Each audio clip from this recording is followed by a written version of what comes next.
Welcome to GIS Planet. Centaurs are rare celestial objects that can combine some of the different features of asteroids and comets. They're basically rocky in nature, like asteroids, but can also throw out clouds of dust and gas as their exteriors vaporize, like comets.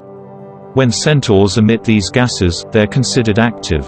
We've only ever found 18 chemically active centaurs in the last century or so, but now a new one has been added to the list, and it might be able to tell us more about how these mysterious flying rocks develop their unique characteristics.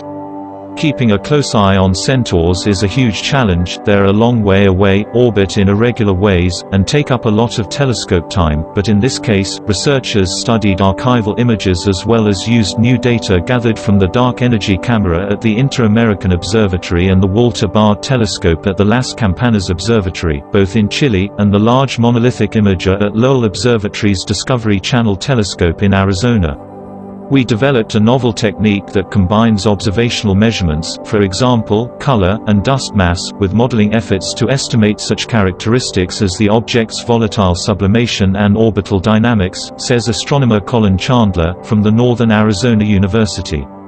That technique, involving a specially developed algorithm to look for activity traces in existing space imagery, revealed evidence of Centaur 2014 OG-392 converting solids into gases, sublimation, and leaving behind a long comet-like halo.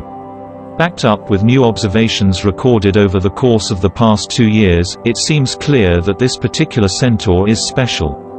Computer modeling then helped the astronomers figure out what types of ice could be burning off the rock. It's a tricky calculation to make, not least because the asteroid is probably not made from one type of ice but from a mix of materials that can all burn differently. The researchers think they know what's happening, however, and what might be happening on other similar objects. We detected a coma as far as 400,000 kilometers (248,548 miles) from 2014 OG-392, says Chandler, and our analysis of sublimation processes and dynamical lifetimes suggest carbon dioxide and/or ammonia are the most likely candidates for causing activity on this and other active centaurs.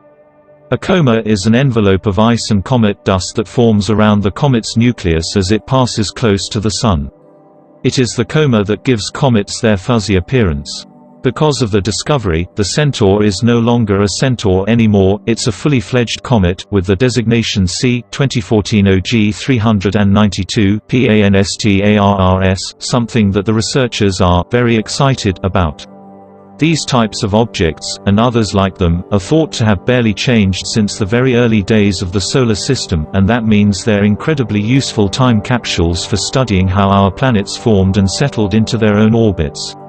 Any centaurs, comets, and asteroids that are still around for a reason. They haven't spun out of the Solar System or flown into the Sun, and scientists can work backwards from that. There's lots more to discover about centaurs, and we're learning more about how they work all the time. As more data is gathered and better analysis techniques are developed, we should finally be able to solve some of the mysteries surrounding these weird and wonderful solar system travelers. Hope you enjoy the video. Take care of yourself and also our channel.